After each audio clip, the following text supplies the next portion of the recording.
Hello, welcome back to Suspended Fanimation. I'm your host, Dennis Patholkis, and this is The Mandalorian Season 1, Episode 5, Chapter 5, The Gunslinger. Welcome, everybody. Welcome back. It's been a couple days, and I guess I just kind of forgot how to do this thing altogether. No, not really. So before I get started here, I'm going to do a little bit of business first. If you like what you see here, hit the like button, hit the subscribe button. They're down there. If you want to see when I'm going to be on live again next, you can hit the little bell down below. It's a 50-50 chance of YouTube actually notifying you.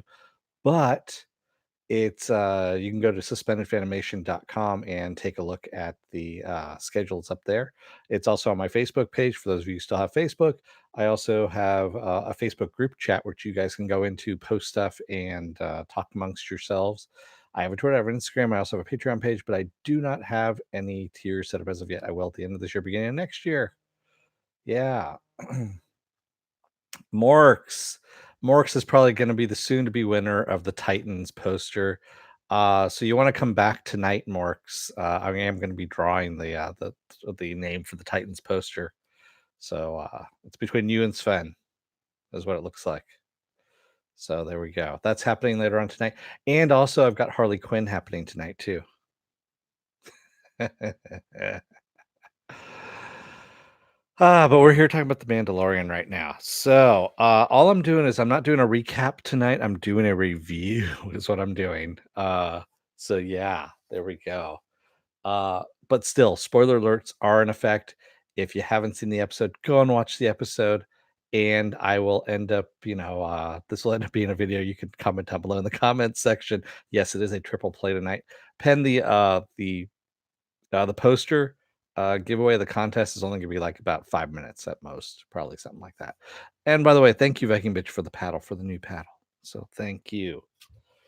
And yes, the advent calendar up here. I've gotten 2 Hulks so far, so I'm sure that's going to go to some lucky fan out there. Yes. And so, yeah, this episode of The Mandalorian, written and directed by Dave Filoni. It's the first episode not written by Jon Favreau, which, was kind of a little bit weird. And also, Dave Filoni directed the first episode of the entire season, which is a little bit on the slow side. But this one, yes, it did play to fan favorites. I mean, we have Tatooine, we have, Mos Eisley, we have speeders, all that kind of stuff. We even get a "Don't kill her, she's no good to me dead" line, stuff like that. And not really a push forward of the plot. We do get some new characters as well. We get Bobby Cannavale's son, Jake, who was playing Toro Calcican. Calican. There we go. Who, of course, is a bounty hunter. We had Amy Sedaris in this as Pele, who is taking care of, Boda. And then we also had Ming Na, which she was playing the bounty, I guess you could say, Fennec Shand. And interesting that we have all these people coming in, and I mean, it's a who's who, quite honestly. This show has become cameo heaven, I guess you could say. And we just have so many cameos happening. So yeah, he was sitting like a wannabe Han Solo. Exactly. He was sitting in Han Solo's spot, as a matter of fact. He was. You're right, Joe. And excuse me. Yeah, Toro pretty much was a punk, is what he was. Uh like I said, I'm going to go through a review of it more than a breakdown. The one thing that kind of was weird, so Fennec gets shot, of course, by Toro once she tells him that the Mandalorian is actually wanted, that there's a bounty on him. And we finally find out also the planet that Grief is on, that started this whole thing that Mando was on to begin with, and that was called Navarro. And I don't know why they didn't tell us that and to begin with, just so that they could, do a weird reveal on episode 5 and we get the name of the planet. Because honestly, that did nothing for me. Applecrow says, "Holy shit, I did not recognize Amy Sedaris, but my brain did, if that makes sense." Yeah. You're probably going, "I know who she is, but I don't know who she is." But yes, that was Amy Sedaris. That was and I'm sure we'll see her again. And I'm sure we're gonna see Ming Na again. I don't think her character is dead. Because why would you bring her in just to shoot her, like a punk bitch, pretty much, and send her out? Flaky Mitch says, I thought that was Amy Sedaris. I kept wondering if someone was doing an impersonation of her. Nope, that was her. Yeah. Um, so yeah, we had dewbacks as well. We even had Tusken Raiders. I loved that Mando actually knows how to talk to Tusken Raiders. At one point, I was kind of thinking there's two Mandos on this planet now at this point, because one of them's in a Sarlacc pit, kind of festering. He has been for the last 5 years. Yes, the Sand People. The Yes, that's what I was talking about, Joe Greer, the Tusken Raiders. He was actually doing sign language, if you will, to talk to them, which I thought was interesting. And then, of course, handing over Toro's uh, binoculars there as payment so they can get through. No, it's not, Mr. Roboto. But so yeah, it like I said, this didn't really advance the plot. It was more of a filler episode, but still it was a lot of fun. We had the pit bots, the pit droids, if you will, which we saw a lot of in the Clone Wars and also in Star Wars Rebels as well. And that was a lot of fun, actually. Seeing those live action, even though they're animated, it was still nice to see that. Yes, it was very Filoni-ish, I guess you could say. Fillerish, and it was, yes, it was fillerish too, Pen Farm Girl. Um Dave Filoni really, so the thing was that was nice about it is, also it's the first time we've seen Tusken Raiders not attacking people. You know, this is the first time we've had an interaction between people, and uh they're not killing anybody. They're just kind of like, okay, move it along. Nothing to see here. You paid us off. Yeah. So yeah, it was some good stuff. Boda took a back seat this time around. All he did was you know, look cute and then fall asleep. That's all he did. Yeah. And I like the little dogfight at the very beginning of the episode too, which was kind of fun. Where he gets the shit. Basically, the Razor Crest gets hit twice or a couple times and doesn't go down, and he's able to trick the guy coming in and shoots him down. So Mando is a crappy babysitter. I'm getting to think also. This is the other thing that kind of got me is that Mando took like 3 or 4 shots to the Beskar, which sounds dirty when you say it. He took 3 or 4 shots to the Beskar. Um, I'm thinking that's how Mandalorians survive for the most part. Either that, or he's just really shitty at being a Mandalorian. And because otherwise he would have been dead by now. He's been shot like about 5, 6 times now in this series, just in the last couple episodes. And yes, he has armor. I know that, but the point of armor is to protect you so you don't need it. Not so you can just go wandering in and say, hey, go ahead, shoot me. I'm a big target. You know? Uh, yeah. That was just me on that one, I know. But, I just found it started to get kinda comical when he was getting shot. I was kinda thinking she was gonna shoot him in the ass when he was getting ready to jump over the back of the, the sand dune there, but no, she shot him in the back and he just goes flying over. But yeah, it became a little bit comical at that point, and, but yeah, hopefully next week we get some good stuff. And I want to know who in the fuck that guy was, who with the jangly stuff that comes up to now I just forgot her name there, Fennec Shan's body, if she is dead or not. And he had some little jangly stuff or whatever that was going on. He looked like another bounty hunter. We don't know for sure.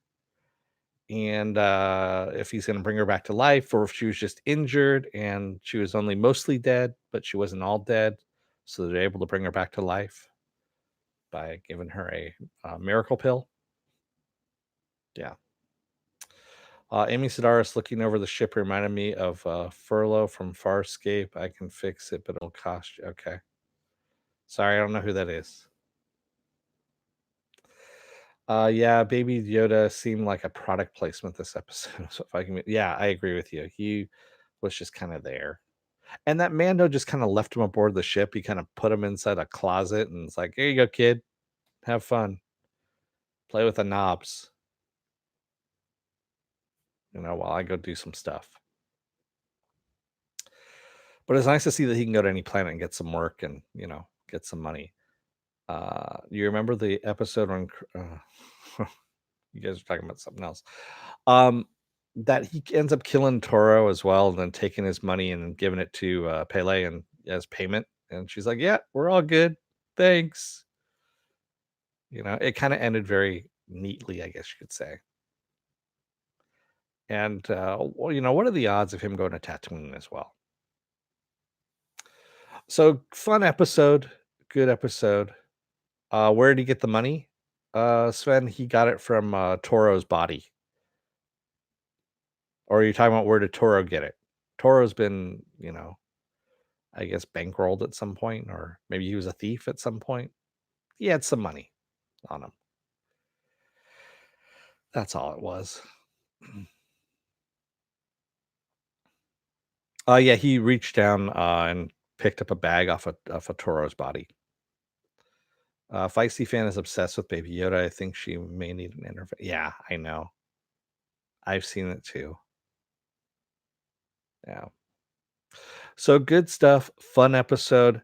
Not, like I said, it was a filler episode, but still some fun. This episode 5, we've got 8 episodes. Is that right? 9 episodes. I think it's 8 if we've got that right. Let me see what I've got here.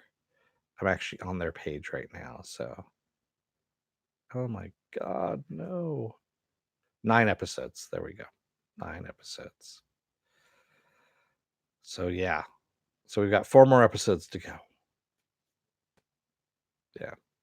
And I still was kind of surprised that Jake is, Bobby's son, Bobby Cannavale's son from Mr. Robot and plenty of other things too. He's been in lots of stuff, but I didn't realize that Bobby was that old to have a son that old, you know? Kind of weirded me out. That weirded me out more than anything else. Yeah. Yes, and Feisty does need to join us here, but tonight is Friday night, so it's magic night. And so she is at the shop playing magic with people, is what she's doing. Yeah. So, what else have I got going on? Tonight is gonna be at 7:15. I'm gonna do the new Harley Quinn show. I'm gonna review that. Um, what else? I'm also gonna do I'm probably in between. I'm gonna do the poster contest as well and get that taken care of. So we know that Morks will win the poster, hopefully. I know Sven, you're in it as well. So I do have a runner-up prize, by the way. So let's don't tell anybody. Oh man. Um and tomorrow, by the way, Saturday morning blast off is going to be at 9 a.m. tomorrow. Why is it at 9 a.m. tomorrow? Because Daddy needs to go and get barbecue and beer at the barbecue and beer festival that's happening. So I've got a ticket for that, and that starts at 12. And my fat ass needs to go and get more barbecue, I guess, at this point, is what's happening. No, Mr. Roboto, the runner-up prize. And by the way, the polls are closed, so you can't vote anymore. You can't put any more. You can put more comments in, but they're just not going to count. Ah, there you go. Exactly. No one should go anywhere. You're right, Penn. They should just stay here because I'm going to be putting more and more stuff on there. Yeah. It's once a year, Mr. Roboto. That's the reason why, my ticket cost as much as it did. Actually, it wasn't that bad, but still. Let's see here what I got. I'm trying to see what time it is. Yeah, this one I'm going to keep a little bit shorter. Um, just because. I mean, it's a short episode too. There was, like I said, there wasn't much to it, and I want a little bit more to it. Barbecue and beer for breakfast. No, it starts at 12 to 5. So yeah. Are you? I had the best beer of my life in Portsmouth. I could move there for the beer alone. They ship stuff, Viking Mitch. There is the post office and things like that. Yeah, I need barbecue and beer is what it is. It needs to go. It just can't be barbecue, and I've already done the beer festival thing. And we have beer festivals. You can swing a dead cat and hit a beer festival down here any day of the week, pretty much. But it was barbecue and beer is what it was. That's what the selling point was. But people aren't tuning in for that. They're tuning in for The Mandalorian. Um, I'll probably end up watching this episode again just for fun. I'm gonna wait until actually the whole series finally airs, and then I'm probably gonna go through from beginning to end all as one big movie and see how it plays out. Because I think that's how it's gonna play out, honestly. It's like a big movie. Yeah. So, I like the throwback weekly procedural show. It was alright. I mean, oh, you watched 1 through 3 to catch up yesterday? How was it, Joe? It just in a series like that, you just watched it back to back? Did it play out pretty well, or was there some hiccups to it? Because right now, I'm actually watching Silicon Valley. I had never watched it before, so, I have gone through seasons 1. I'm on 5, season 5 right now. And you could see how their writing goes. It's actually the same plot that happens every season. They just kinda up the ante on some stuff, which you wouldn't notice if you were watching it week to week. Yeah. Yes, yes, and okay, Joe? What do you mean? Is Silicon Valley worth a watch? Yeah, it's funny. It's good. It's on HBO. So, with that, I'm gonna let you guys go. I'm gonna go and set up for the both Harley Quinn. Well, actually, I got to finish. I've got like about 10 more minutes left to watch Harley, which is I've got some insights to that Viking bitch, by the way. I know what Harley Quinn is now, and the Venture Brother guys should be pissed. But I'll be talking about that during Harley Quinn. Um, I'll come back with the poster uh for the contest results, and then Harley Quinn will be after that. So I'm gonna let you guys go for a couple of minutes while I go and watch this. So let's see, what time is it? It is 6:20 right now. How about 6:45? I'll be back for the poster contest results, and then right after that, we'll do Harley Quinn. So I think that's what we'll do. Thanks, everybody. Thank you if you made it this far through the video. If you're still on the fence about joining up, take a look up here. There's going to be a video at the very end of this that pops up just for you. It actually, what Google does, they take a look at all of your, or I should say YouTube. What YouTube does, they have an algorithm, takes a look at all the stuff you've been watching and kind of matches a video, my vast video library just for you, pops it up there. Up here is going to be his dark materials. That's going to be up there for you. So remember, like, share, subscribe. If you're still on the fence about joining up, take a look at the video. If you want to know when I'm going to be on live again next, hit the bell down below. It's a 50-50 chance of that happening. Take a look at the schedule on suspendedfanimation.com. My schedule's up there. It's also on my Facebook page. I also have a Facebook group page, which you guys can post stuff and chat amongst yourselves. I have a Twitter, I have an Instagram, and I have a Patreon page. There we back. There, blah, blah, blah, blah, blah, blah. There we go. Thanks, everybody. I will see you in about 15, 20 minutes. How's that? Don't let the door hit your ass on the way out. Otherwise, you may get trapped in a sarlacc pit on the planet of Tatooine, which really isn't a good thing. Thanks, everybody. See you in a few.